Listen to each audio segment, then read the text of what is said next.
Thank you for joining us for the Calgary Domestic Violence Collective's launch of Family Violence Prevention Month. Today, we have 3 speakers from the collective joining us. Staff Sergeant Vince Hancott with the Calgary Police Service Domestic Conflict Unit, CDVC co-chairs Kim Ruse, Executive Director of the Calgary Women's Emergency Shelter, and Andrea Silverstone, Executive Director of Sagesse. We will have remarks from the speakers, and following that, we will open the floor up to questions. If you have a question, please write the word question in the chat window, and I will call on you one at a time to ask your question. You may also ask follow-up questions. Please ensure that your mics remain muted unless you are asking a question. With that, I will turn it over to Staff Sergeant Hancott for his remarks. Thank you, Tanya. Good morning. It's a pleasure to be here today to support the kickoff of Family Violence Prevention Month.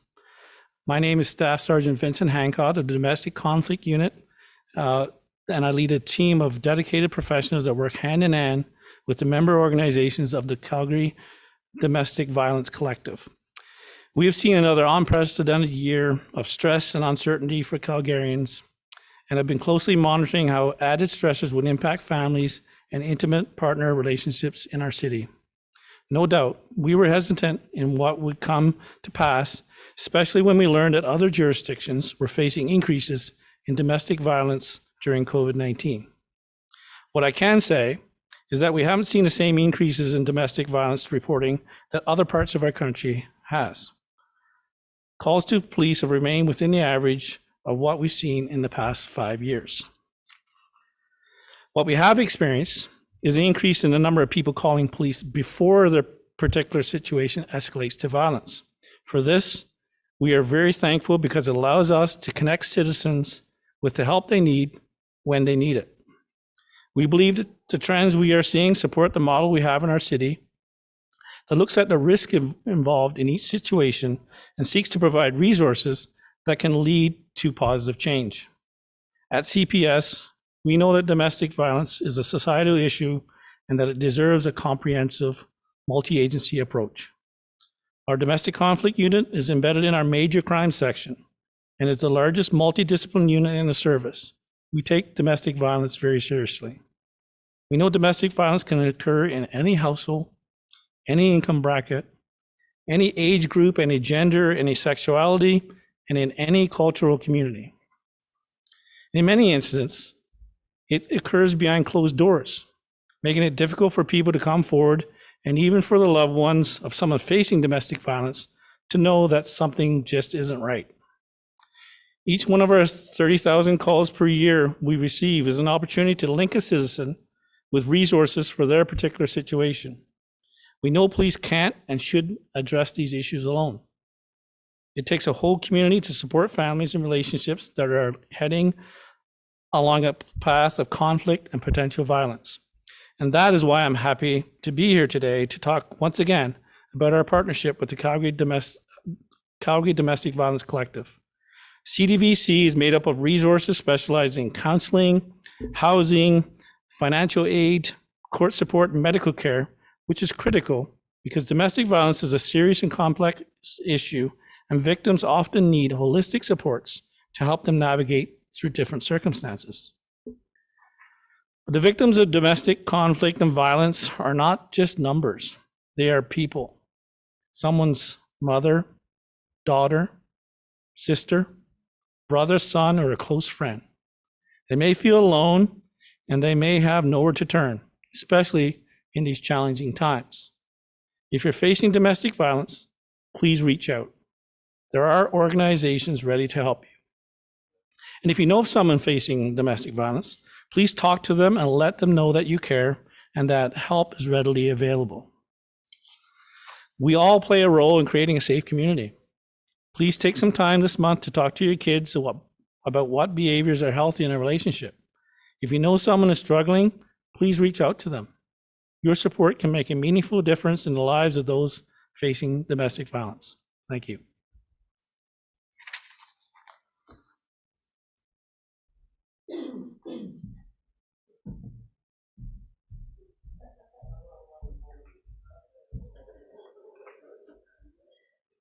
Thanks, Vince, for those kind words.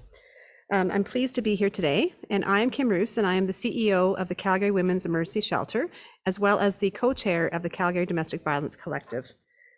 The Calgary Domestic Violence Collective is a collective of over 70 agencies galvanized around the issue of family violence and abuse, focused on ending it through aligned actions and strategic plans and programs. Across Canada and globally, there has been a discussion of a shadow pandemic, as some areas saw increases of up to 30% of instances of domestic violence during the pandemic. As Vince mentioned, Calgary has not seen this type of dramatic increase in domestic violence cases and calls. What we have seen is more people recognizing early that if a situation is dangerous and calling the police or community supports for help. This is very good news.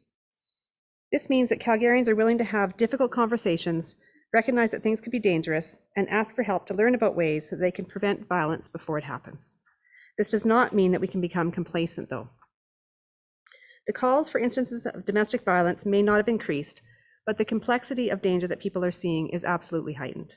The consistent, persistent level of stress we have seen over the last 2 years is starting to wear on people. There is a stable level of anxiety in the community, and that does spill over into people needing supports. This is the purpose behind Family Violence Prevention Month.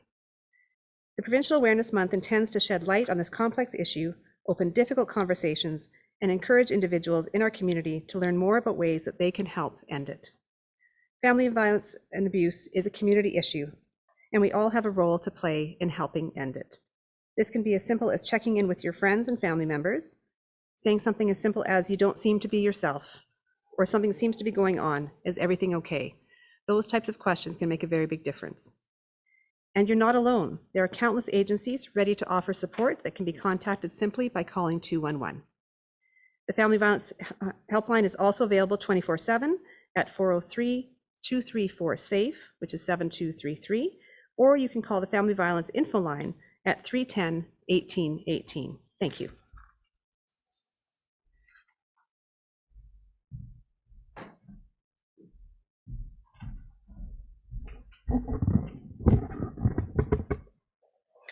Hi, I'm Andrea Silverstone. I'm the CEO of Sagesse Domestic Violence Prevention Society, as well as the co-chair with Kim of the Calgary Domestic Violence Collective. I'm pleased to see a trend of Calgarians reaching out for help. Abuse thrives in silence, so openly talking about this complex issue is critical if we are truly going to make sure that we're all partners in ending abuse. Domestic violence is more than just a black eye or broken bones. It's actually a series and a pattern of behaviors called coercive control that slowly removes personal agency, decision-making, and freedom from an individual. Coercive control can take all sorts of different forms that do include physical abuse, but also verbal, emotional, sexual, and financial abuse, as well as spiritual abuse. People who experience coercive control themselves or see it used by friends or family may not identify what's happening to them as abuse because it isn't a broken bone, but what they are experiencing is a sense of deep fear of their partner, as well as a sense that they don't have any personal freedoms. Because coercive control isn't violent, sometimes we make excuses for that type of abuse. If Calgarians are able to recognize all forms of abuse and recognize that abuse is a pattern of behavior that doesn't necessarily mean a broken bone or a black eye, then we can all be partners in ending domestic abuse. Informal supporters have a very critical role to play. We see what's going on. In fact, most friends and family members are the first person that someone who's experiencing abuse tells when something is going on for them. In Calgary, we have 2 really comprehensive programs that teach informal supporters, friends, families, and confidants how to address domestic abuse, how to be a good informal supporter, how to ask those questions Kim talked about. Are you okay? What's going on? Your partner seems controlling. Do you want to talk about it? The programs are the Take a Stand program offered by the Calgary Women's Emergency Shelter and Real Talk offered by Sagesse. It's important that we as Calgarians know how to help people who are experiencing a domestic abuse so they know where to turn and they have someone to go that journey with them. I want to thank you again for coming today. And I want to thank all Calgarians for being partners in addressing domestic abuse in our communities. If you want more information about any of the informal supports programs that are offered, please feel free to go to Sagesse's website or Calgary Women's Emergency website. Thank you so much.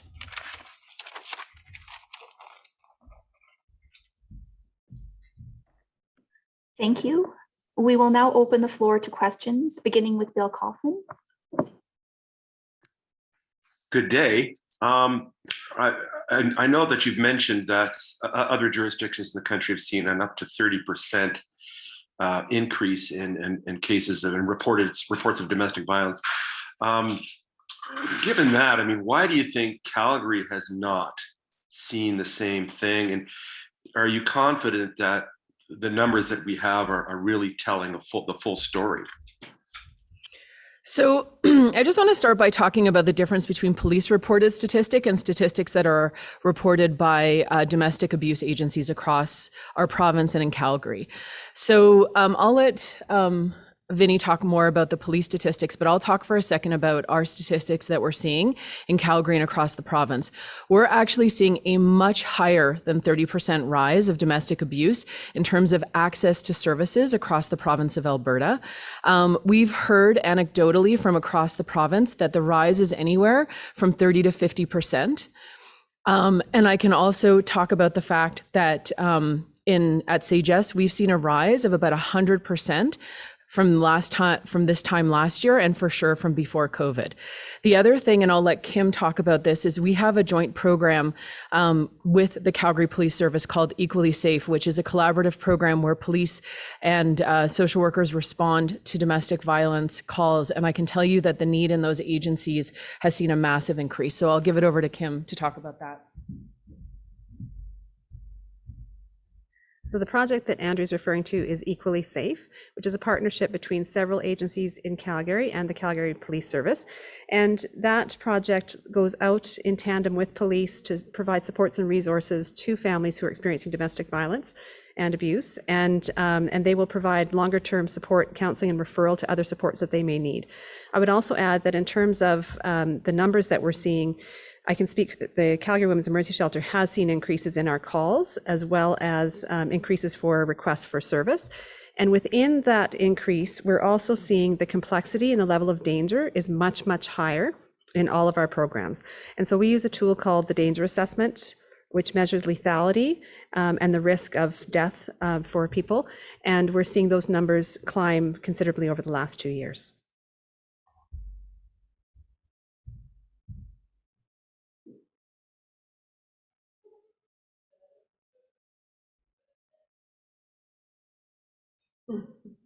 Vinny, do you want to add anything?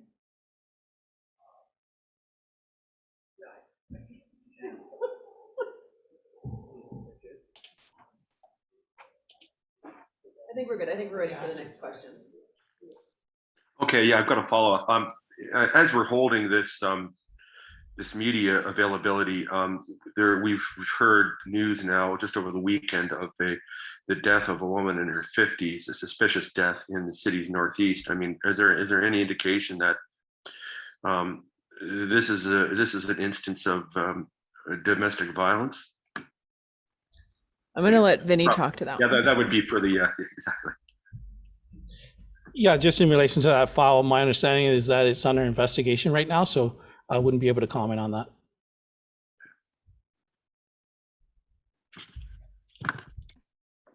Do we have any other questions from media? Hi, it's Colleen Underwood. Can you hear me? I can hear you great. Oh, Colleen. great. Can you just, sorry, going back to that previous question, I guess I'm a bit confused. So is it that we're not seeing a shadow pandemic from the police side of things, but we are seeing an increase in calls to shelters and for help? I think Just to the best way clarify. just the best way to simplify or clarify that, as police with our statistics, we haven't seen a marked increase in the number of calls for service with respect to domestic conflict or domestic violence. However, what we are seeing in Calgary, and I think it's as a result of our relationships with our community partners is that there's more Calgarians because of education, because of prevention, because of intervention. We're seeing more Calgarians availing of family services. So I think that simplifies what you're seeing. So we're not seeing an increase, but our community partners are seeing an increase of people needing services for family violence. Okay, so it's almost like they're reaching out before it gets to the point of turning into a violent situation. Exactly, and that's why we think that's a good thing. I was going to say, how do you feel about that sort of statistic then? I mean, I guess how does it reflect upon maybe the work that's being done in the city or? Well, I think that it's excellent. I think Calgary is unique in the relationships that we have with our community partners.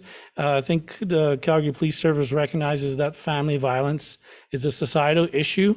And so we need a multi-agency collaborative approach. It's just not like tactical solutions to societal problems. So our model is looked upon by other police services all across the country and even North America.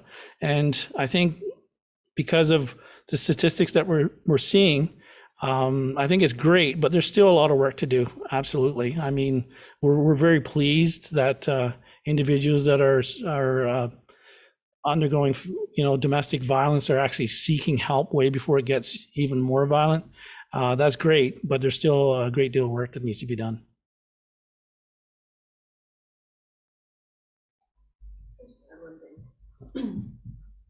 Colleen, do you have any follow-up? Sorry, I just want to add one thing about that. And I think it's important to note, and this goes back to the course of control discussion. According to the most recent Stats Can General Social Survey, only about 30% of individuals who experience domestic violence experience physical abuse or abuse that would hit the level of criminality. In other words, something that the police could that the police can respond to from that perspective.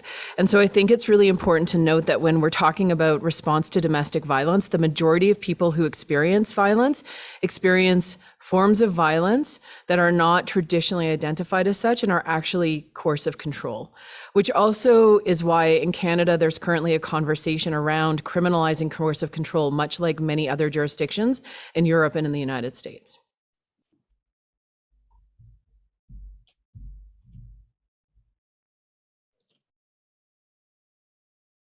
Thank you. Colleen, do you have a follow-up? No, that's great. Thank you. I'll let the other reporters know. Thanks. Thank you. We'll move on next to Kayla Brooke.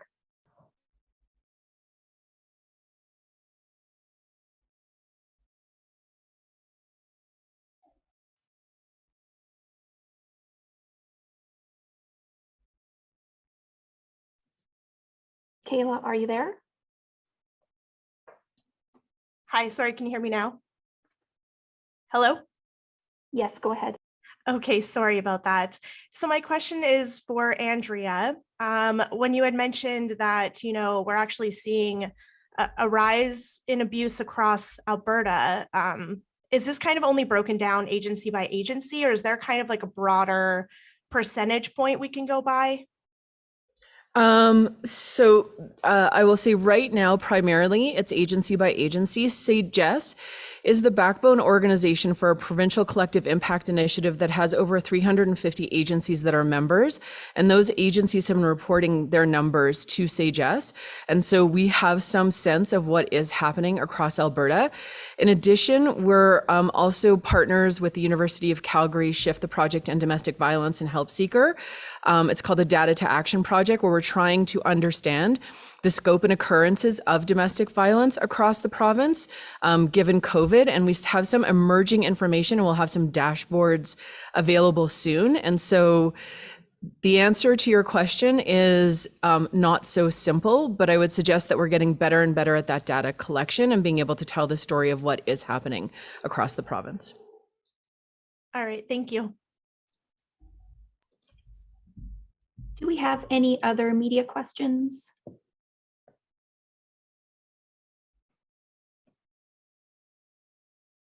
Okay, with that, we'll wrap up the news conference then. Thank you all for joining us.